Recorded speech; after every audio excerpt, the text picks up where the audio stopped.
From street corners to the world stage, breaking, better known as breakdance, is now an Olympic sport. Breaking is a lot more than a sport, it's a culture, it's an art form.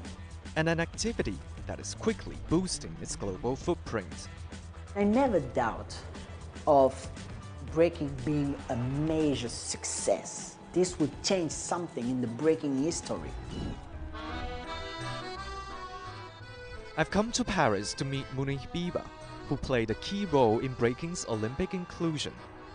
Hello, Mounir, nice to meet you. He's also a 13-time breaking world champion and head coach of the Chinese breaking team. My crewmates always called me like supermarket, in a sense that I was almost able to do everything. Because I love everything in breaking. I love power moves, I love footwork, I love tricks, I love every aspect of breaking. In 2012, Mounir took home the biggest prize of Red Bull BC1, one of the world's most prestigious breaking competitions. Mounir, the world champion of the Red Bull BC1! But his first encounter with the activity was purely by chance. I was like 13 years old, I was playing soccer. My plan in my mind was to become a professional soccer player. Then suddenly, autumn 1997, they proposed a hip-hop class. It was not even a breaking class, and I fell in love. He soon got a first taste of breaking. But the road to being a champion, it's certainly not easy.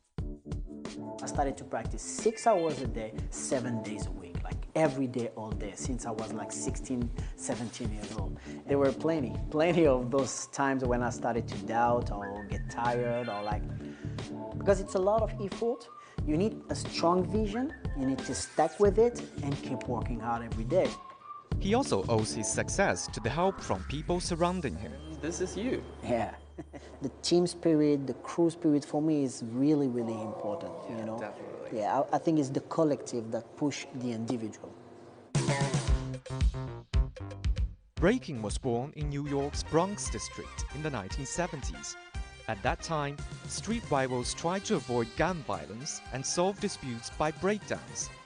Half a century later, the dance is embraced in every corner of the world. But the craze entered China relatively late. China only started 15 years ago and less than 10 years ago to really blow up, so that's still very young. To help establish and train its national team, China was eager to find someone with plenty of experience. Why did you decide to accept the offer to become the head coach of the Chinese team?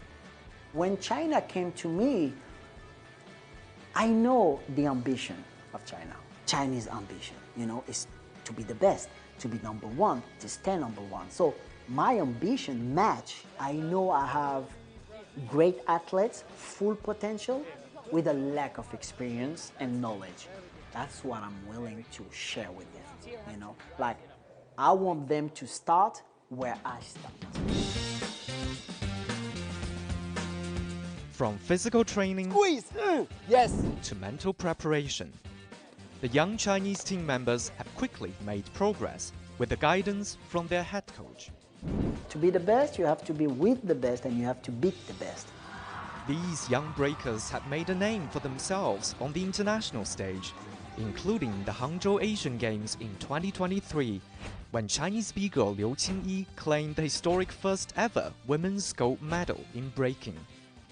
She's definitely the best in the world with the biggest potential.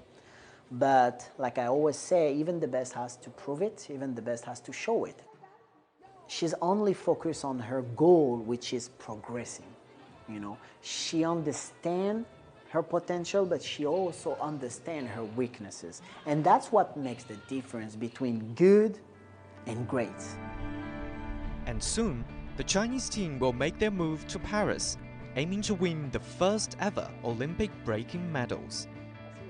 So what expectations do you have for the team? Well, I have for the team the same expectation that I always have for myself, is to win, is to represent the country, is to be proud of ourselves, is to prepare ourselves the best way possible. We have made tremendous progression and result the last year and a half. So now we can really visualize that competition and say, yes, we can do it. When China and France are competing in the Paris Olympics, which side would you support? Well, it's a tough question. So for me, it's not about country, it's about people. I'm the head coach of Team China. I love my team. I love my athletes, you know, my dancers. So I'm here to win with Team China. As China and France celebrate 60 years of diplomatic ties, Mounir thinks breaking can act as a bridge to connect two cultures. It's a universal language that requires the same characteristic, you know, being creative, being yourself. I'm learning through you, you're learning through me. You know, that's why this exchange is what makes breaking so unique. As a breakdancing legend, Mounir is keen to pass on his passion to the Chinese team and present to the world a new fusion of styles and stories. Breaking is one of the tools that can really help China and France to continue growing together. You know, we have so much to share each other. It's about history, it's about how we see things. Because we are together, we grow.